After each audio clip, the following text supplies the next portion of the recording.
Vous, là, qui avez l'expérience d'avoir vécu le diabète, de vous être fait amputer, est-ce que pour vous, c'est concevable que quelqu'un qui vit dans la rue doive jumeler avec ça?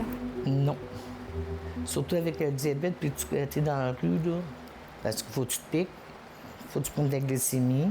Dans les initiatives communautaires, on va essayer d'offrir des repas qui sont sains et équilibrés, mais ça ne veut pas dire qu'ils vont toujours être adaptés aux besoins des personnes. T'sais, tout le monde a des conditions de santé différentes. Les organismes communautaires ont vraiment une écoute, puis ils vont essayer d'adapter selon les besoins précis de la communauté.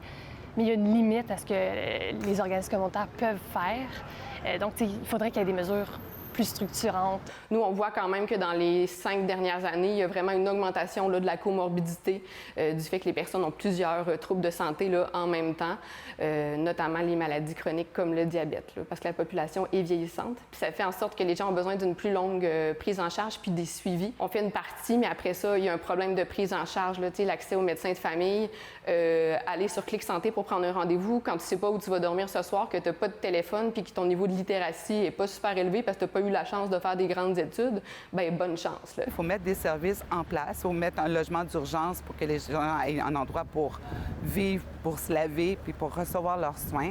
Ça leur prend un endroit où ils peuvent prendre leur glycémie, qu'ils peuvent gérer leur insuline. Là, on a vraiment le logement, on a tout ce qu'il faut, on a l'intervenante psychosociale. Il reste juste avoir de l'argent. Je veux dire, nous autres, on demande 90 000 par année pour tout.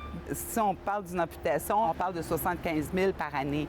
Par personne. Qu'est-ce que ça a changé dans votre vie, vous faire amputer d'une jambe? Et je trouve que c'est sûr. D'un, pas travailler, sortir, mais au moins j'ai un quadriporteur que je peux me déplacer. Quelqu'un a un problème de diabète, mais il va se présenter à l'hôpital. Bien, ça se peut qu'il ne soit pas vu pour son diabète parce qu'il est en état d'intoxication, par exemple. Donc, on a un problème d'approche globale au niveau de la santé de la personne. Là. Des fois, on priorise à sa place ce qui devrait être pris en charge. Nous, on veut aussi écrire cette histoire-là pour dire voici les trous de service. Voici pour qu'est-ce que ça fait le manque d'accessibilité dans une ressource alimentaire ou dans une ressource de service de la santé, en fait.